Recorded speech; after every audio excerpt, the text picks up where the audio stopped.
Salut à vous les juristes, c'est Matt DEH et bienvenue sur Vulga Droit. Aujourd'hui dans ce Vulga News, on va parler encore une fois, pour changer, d'autres mesures du projet de loi séparatisme, en particulier celles prévues à l'égard des associations, afin de préserver l'ordre public, et peut-être plus spécifiquement des associations cultuelles. Après on verra qu'il y aura d'autres mesures un peu disparates, mais bon, vous verrez tout ça, je vais pas trop vous spoiler. Du coup je vous propose qu'on aborde le sujet juste après l'intro.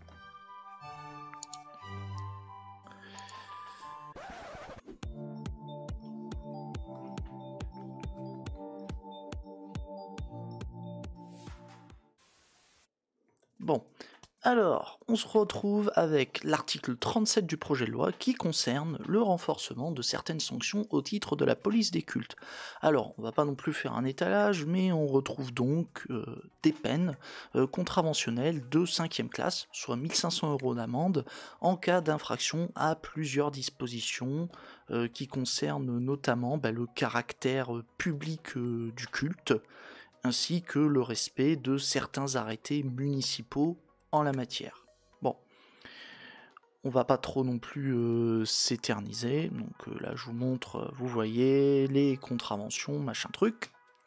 On passe à l'article 38, avec le renforcement des sanctions en cas d'atteinte à la liberté d'exercer un culte ou de s'abstenir de l'exercer.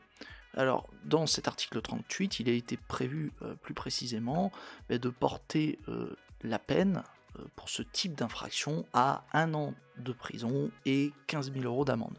Et si l'auteur agit par voie de fait ou violence, la peine est conduite jusqu'à 3 ans d'emprisonnement et 45 000 € d'amende. Bon, on poursuit notre chemin avec l'article 39 qui concerne l'aggravation des peines prévues à l'article 24 de la loi de 1881 lorsque les incitations sont commises dans un lieu de culte. Alors, on va vous donner quand même quelques exemples pour que vous y voyez un peu plus clair.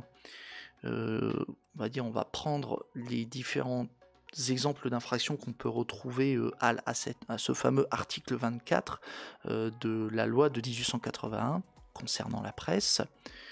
Du coup, ce qui va être sanctionné lorsque c'est effectué dans un lieu de culte, c'est le fait de provoquer directement à commettre soit des atteintes volontaires à la vie, à l'intégrité de la personne, voire des agressions sexuelles, ou encore des vols, des extorsions, ou des destructions et dégradations, et détériorations volontaires dangereuses pour les personnes. Bon, si vous incitez les personnes à provoquer ce type d'infraction au sein d'un lieu de culte, vous allez être visé par les peines qui sont prévues à l'article 39 du projet de loi.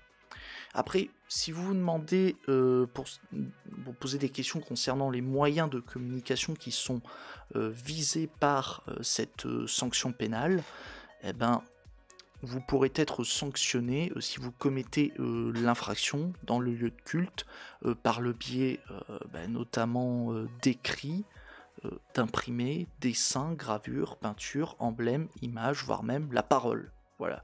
Si vous incitez les gens à commettre toutes les infractions que je viens de citer par la simple parole ou alors par le biais d'images, de peintures ou d'emblèmes au sein d'un lieu de culte, vous allez être sanctionné par les peines qui sont prévues par l'article 39 du projet de loi.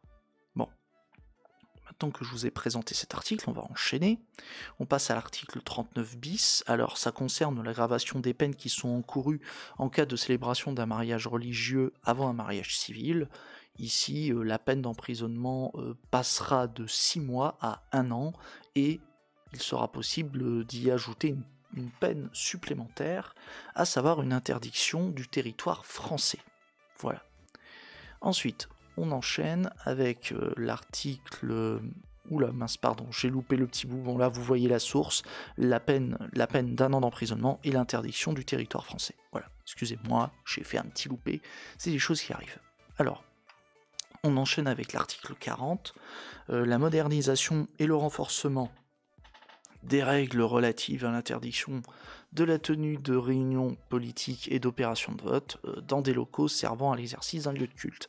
Alors, dedans, vous retrouvez le fait d'interdire la distribution de propagande électorale dans des locaux qui servent à un lieu de culte, et ça vise tant les candidats que les élus. Et c'est puni de 15 000 euros d'amende et d'1 an d'emprisonnement. Et cette interdiction concerne tant la tenue d'opérations électorales françaises qu'étrangères. Bon, donc je vous ai expliqué ça, on va enchaîner avec l'article 41, à savoir l'atténuation de la responsabilité civile des associations cultuelles à raison des infractions commises dans leurs locaux. En fait, c'est un petit cadeau qui est fait de la part du gouvernement.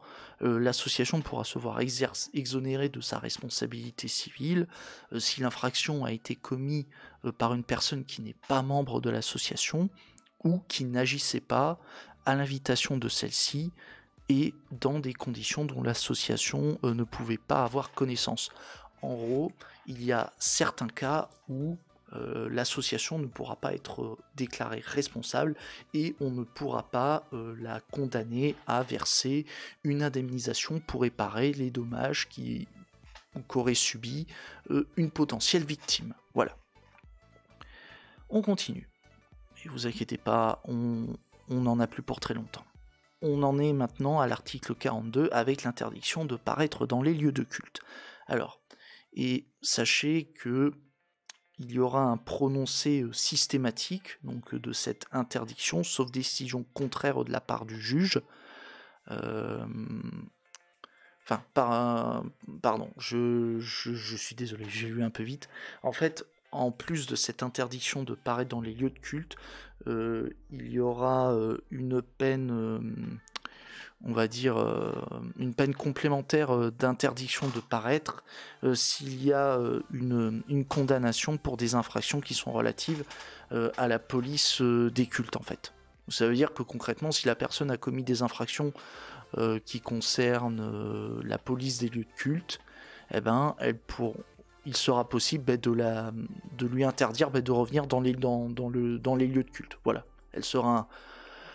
En gros, on la dégage, définitivement. Elle pourra pas revenir. En tout cas, les mecs qui ont pondu ça, ils se sont dit, t'inquiète, c'est pour moi, c'est cadeau. Allez hop, prends ça dans ta gueule. Bon, on continue avec l'article 43. Alors, l'article 43, donc, c'est l'interdiction donc, de diriger ou d'administrer une association cultuelle en cas de condamnation pour terrorisme. Alors, cette interdiction, elle aura une durée de 10 ans à compter de la condamnation pour un acte de terrorisme. Et pour ce qui est des infractions on va dire, qui sont relatives à l'apologie ou à la provocation à des actes de terrorisme, l'interdiction sera d'une durée de 5 ans, voilà, au lieu de 10 ans. Toujours à compter de la condamnation. Et d'ailleurs, la peine sera systématiquement prononcée par le juge, sauf décision contraire et spécialement motivée de sa part. Et sachez aussi que ces mesures d'interdiction, elles peuvent viser les dirigeants d'associations dites mixtes.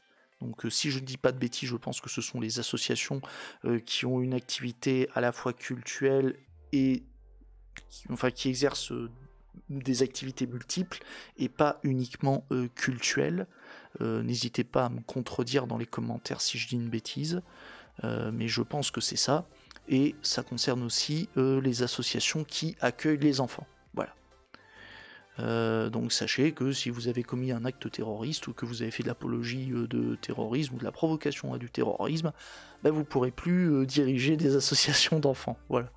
Alors, je le dis avec légèreté, mais bon, on est quand même sur des trucs assez graves. Bon, on enchaîne avec l'article 43 bis, à savoir la possibilité pour l'administration de retirer la qualité de réfugié d'un étranger lorsqu'il est condamné pour apologie d'un acte terroriste. Donc du coup, s'il y en a un qui dit ouais, vive les frères Kouachi et bien fait pour Charlie Hebdo, vive le terrorisme, ben, si vous dites ce genre de choses, et que vous êtes réfugié, ben, vous allez perdre cette qualité de réfugié. Et je vous rappelle, ben, réfugié, ben, ça vous permet, ça vous offre des facilités pour entrer sur le territoire français. Du moins, c'est l'un des avantages. Après, je vais pas vous faire la liste de tête, j'ai peur de vous dire des bêtises. J'invite les spécialistes en droit des étrangers à préciser mon propos. Et je pense que si vous avez suivi l'actualité, ça doit vous rappeler une décision que le Conseil d'État avait rendue concernant cette question de savoir si l'administration pouvait retirer à un étranger sa qualité de réfugié. J'en ai parlé sur ma chaîne, donc je vous invite à à aller voir la vidéo qui se trouve dans la fiche qui apparaîtra juste au-dessus de ma tête, normalement. Bon, je crois que j'ai fait le tour de cet article. On passe à l'article 44, et c'est le dernier. C'est la mesure de fermeture administrative à caractère temporaire des lieux de culte. Alors, cette mesure, elle est prononcée en cas de provocation à la haine ou à la violence envers une personne ou un groupe de personnes dans un lieu de culte. Voilà.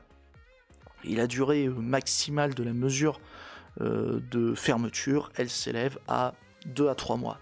Si vous voulez plus d'informations, encore une fois, j'ai fait une vidéo qui détaille davantage cette mesure. J'ai fait un focus dessus.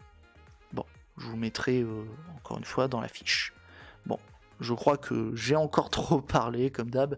J'espère que cette vidéo vous a intéressé encore une fois, sur ces autres dispositions du projet de loi séparatisme.